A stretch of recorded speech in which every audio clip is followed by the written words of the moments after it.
maulan na hapon, Luzon, Visayas, Mindanao. As promised, I will be unboxing another parcel. I will be unboxing another parcel, you guys. And alam ko kung ano to. But syempre, comment nyo kung ano to, guys. Kung ano sa tingin nyo ito. Kung dalawang to. It is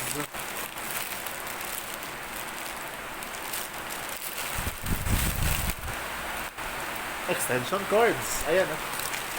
Ganito kadami, guys, oh. Ayan, oh. Ayan siya, no? Dalawa binili ko.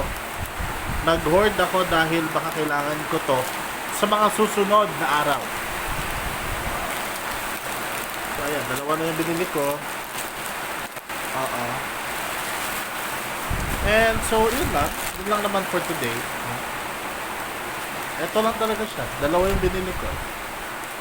Ano ba? Ayan. So ayan muna tayo for today, you guys. Short lang talaga to, napaka-short lang. Thank you for watching. I'm your host, your boy Shimron Suarez. Bye!